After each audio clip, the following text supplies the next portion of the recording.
तो 153 के अनुसार प्रत्येक राज्य के लिए एक राज्यपाल होगा और कोई भी एक व्यक्ति एक से अधिक राज्यों का राज्यपाल हो सकता है। ये जो भी माइक ऑन है, जिसके सारे माइक ऑफ करो तभी आवाज समझ में आएगी। और दूसरा क्या है कि राज्यपाल की नियुक्ति की अगर बात करें तो हमें पता है कि राज्यपाल की अपॉइंटमेंट और नियुक्ति कौन करता है? राष्ट्रपति करता है। लेकिन राष्ट्रपति राज्यपाल की अपॉइंटमेंट करते समय दो बातों का ध्यान रखता है, दो परंपराएं हमारे यहाँ प्रचलित है।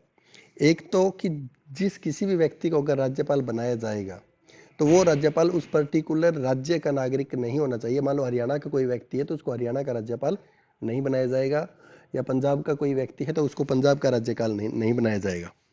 और दूसरी वो बात का ध्यान ये रखते हैं कि राष्ट्रपति जब राज्यपाल की अपॉइंटमेंट करता है तो वो उस पर्टिकुलर राज्य के, जिस किसी राज्य का राज्यपाल बनाना है, मुख्यमंत्री से परामर्श लेता है, मुख्यमंत्री से विचार विमर्श करता है। और अगर मुख्यमंत्री को पसंद नहीं है किसी व्यक्ति को उस राज्य का, मान लो कि हरियाणा का कोई राज्यपाल बनाया जा रहा है और मुख्यमंत्री नहीं चाहता कि वो व्यक्ति हरियाणा का राज्यपाल बने, तो उसको उस स्टेट का राज्यपाल नियुक्त नहीं किया जाता। यानी कि मुख्यमंत्री की इच्छा के अनुसार, उसकी परामर्श के अनुसार ही राज्यपाल उस पर्टिकुलर राज्य के अंदर नियुक्त किया जाता है। अब क्या होता है कि अगर कई बार अगर राज्यपाल मान लो अपने पद पर नहीं होता या किसी राज्य का राज्यपाल नहीं होता तो उसकी जगह पे उच्च न्यायालय के जो मुख्य न्यायाधीश है वो कार्यवाहक राज्यपाल के रूप में काम करेंगे और बिना मुख्यमंत्री की इच्छा और स्वीकृति के किसी भी राज्यपाल का राज्यपाल अपॉइंट नहीं किया जा सकता। उसके साथ साथ एक बात और भी है कि कोई एक व्यक्ति एक समय में एक से अधिक राज्यों का काम भी सौंपा जा सकता है, उत्तरदायित्व भी सौंपा जा सकता है। यानी कि एक ही व्यक्ति को एक समय में दो या दो से अधिक राज्यों का राज्यपाल भी बनाया जा सकता है। अब ये बात आई कि जब राज्यपाल बनाया जाता है तो उसकी नियुक्ति राष्ट्रपति द्वारा क्यों की जाती है, उसका इलेक्शन क्यों नहीं किया जाता? तो उसमें तीन प्रकार के मत आए। एक मत तो ये आया कि राज्यपाल का चुनाव जनता के द्वारा किया जाना चाहिए। दूसरा मत ये आया कि जो राज्य विधानमंडल में हमारे जो हमने एमएलए चुने हैं वो राज्यपाल का चुनाव करेंगे, मतलब जैसे राष्ट्रपति का चुनाव करते हैं हमारे लोकसभा के और राज्य विधानसभाओं के सदस्य, उस हिसाब से।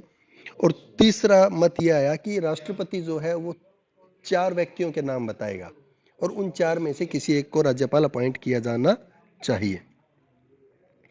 तो उसके बाद क्या हुआ कि उसके ऊपर कई प्रकार के वाद विवाद और तर्क हुए। तो पहला मत जो था जिसमें ये कहा गया, जैसे स्क्रीन पे आ रहा है, कि जनता द्वारा निर्वाचित राज्यपाल संसदीय प्रणाली से मेल नहीं खाता।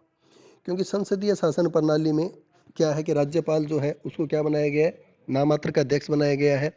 लेकिन अगर राज्यपाल जनता के द्वारा बनाया जाएगा तो वो जनता का प्रतिनिधित्व करेगा, तो उसकी शक्तियां कहीं ना कहीं मंत्रिमंडल की शक्तियों के साथ टकराव होगा और वो मंत्रिमंडल के और उसके बीच में संघर्ष चलता रहेगा। तो इसलिए जनता द्वारा राज्यपाल नियुक्त नहीं किया जाता। दूसरा ये कहा गया कि राज्य विधानसभाओं के द्वारा राज्यपाल अपॉइंट किया जाना चाहिए, और अगर राज्य विधानसभाओं के द्वारा राज्यपाल अपॉइंट किया जाएगा तो क्या होगा कि वो केंद्र का प्रतिनिधित्व नहीं कर पाएगा, यानी कि केंद्र सरकार के साथ काम नहीं कर पाएगा। वो राज्य विधानसभाओं के जो मतलब जिन लोगों ने उसे राज्यपाल बनाया है उन लोगों के हाथों की वो कठपुतली बन सकता है, उन लोगों के अनुसार वो काम करेगा। तो इसलिए राज्य विधानसभाओं के द्वारा भी नहीं बनाया जाता। तो इस प्रकार से ये कहा जाता है कि राज्यपाल के अपॉइंटमेंट के लिए जो व्यवस्था की गई है, जिसके तहत राष्ट्रपति के द्वारा राज्यपाल चुना जाता है, उसको उपयुक्त और सही माना गया। तो इसलिए राज्यपाल की अपॉइंटमेंट और नियुक्ति के लिए जो योग्यताएं बताई गई है वो संविधान के अनुच्छेद 157 के तहत बताई गई है। उसमें क्या कहा गया है कि कोई भी व्यक्ति जो राज्यपाल बनाया जाएगा वो कम से कम 35 वर्ष का होना चाहिए, भारत का नागरिक होना चाहिए, और उसके साथ साथ वो संसद या राज्य विधानमंडल में से किसी भी सदन का सदस्य नहीं होना चाहिए। अगर वो किसी सदन का सदस्य है तो उसे मतलब राज्यपाल बनाया जाएगा तो उसे अपने उस सदस्यता से त्यागपत्र देना पड़ेगा। उसके बाद अब बात आती है कि राज्यपाल अपनी शपथ राज्य के उच्च न्यायालय के मुख्य न्यायाधीश के समक्ष अपनी शपथ लेगा और मुख्य न्यायाधीश राज्यपाल को अपने संविधान के अनुसार अपने कर्तव्य का पालन करने की शपथ दिलवाते हैं। राज्यपाल के वेतन और भत्तों की अगर बात करें तो 3,50,000 रुपये प्रति महीना उसको वेतन मिलता है। उसके अतिरिक्त उसको मतलब अपना कार्यालय चलाने के लिए, काम करने के लिए अतिरिक्त मतलब राशि मिलती है। उसके अलावा रहने के लिए निवास स्थान, जिसे राजभवन कहा जाता है, वो मिलता है। तो ये वो मुख्य बातें हैं जो राज्यपाल के बारे में बात हम कर सकते हैं। उसके बाद बात आती है कि राज्यपाल का टर्म कितनी होती है, कार्यकाल कितना होता है। राज्यपाल का कार्यकाल वैसे तो 5 वर्ष निर्धारित किया गया है, लेकिन ये माना जाता है कि राज्यपाल जब तक राष्ट्रपति चाहेगा अपने पद पर बना रहता है, और राज्यपाल का कार्यकाल समाप्त होने से पहले नए राज्यपाल की नियुक्ति की जाती है, नया राज्यपाल अपॉइंट किया जाता है। और जब तक नया राज्यपाल अपॉइंट नहीं किया जाता, तब तक राज्यपाल के कार्यकाल को या उसकी अवधि को बढ़ाया भी जा सकता है। अब बात आती है कि जिस प्रकार राष्ट्रपति के हटाने के लिए उसके विरुद्ध महाभियोग लगाया जाता है, उसी प्रकार राज्यपाल को उसके पद से हटाने के लिए महाभियोग लगाने की आवश्यकता नहीं पड़ती और महाभियोग चलाया भी नहीं जा सकता। राज्यपाल को सिर्फ अपने राष्ट्रपति द्वारा कभी भी किसी भी समय उसके पद से हटाया जा सकता है। और एक परंपरा प्रथा ये भी है कि किसी भी व्यक्ति को एक से अधिक बार राज्यपाल नियुक्त किया जा सकता है या नहीं किया जा सकता, इसके बारे में संविधान में कुछ भी नहीं कहा गया। लेकिन आमतौर पर एक व्यक्ति को एक राज्य में एक ही बार राज्यपाल बनाया जाता है, दूसरी बार राज्यपाल नहीं बनाया जाता। लेकिन संविधान इस बात पर कुछ नहीं कहता। एक व्यक्ति को एक से अधिक बार राज्यपाल बनाया भी जा सकता है। उसके बाद है कि राज्यपाल को कुछ मतलब विशेषाधिकार प्राप्त है। क्या है कि जब तक राज्यपाल अपने पद पर रहेगा,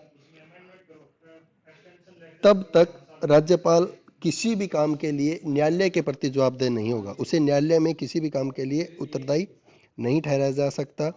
उसके बाद बात आती है कि राज्यपाल के विरुद्ध किसी भी प्रकार का उसके पद पर जब तक रहेगा फौजदारी मुकदमा दर्ज नहीं किया जा सकता। फौजदारी मुकदमा कौन सा होता है? जो क्रिमिनल केस होते हैं, जिससे लड़ाई झगड़े, खून खराबा, मारपीट वाले। लेकिन दीवानी मुकदमा उसके खिलाफ लाया जा सकता है। लेकिन दीवानी मुकदमा यानी कि पैसों से संबंधित मुकदमा, संपत्ति से संबंधित मुकदमा। लेकिन दीवानी मुकदमा लाने से कम 2 महीने पहले राज्यपाल को अवगत कराना पड़ेगा, राज्यपाल को बताना पड़ेगा। उसके बाद बात आती है कि राज्यपाल को उसके पद से मतलब ट्रांसफर और स्थानांतरण का, कि एक टाइम एक व्यक्ति जब एक से अधिक राज्य का राज्यपाल होता है तो उसे ट्रांसफर भी किया जा सकता है, उसे स्थानांतरण भी किया। ये माइक किसका ऑन है? माइक ऑफ करो। किसका ऑन है माइक?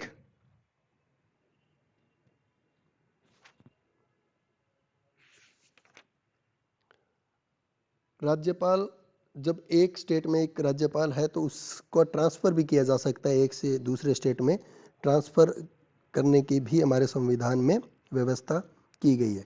तो राज्यपाल के बारे में जो मुख्य बातें हैं, मेन बातें हैं, वो यही है आमतौर पर।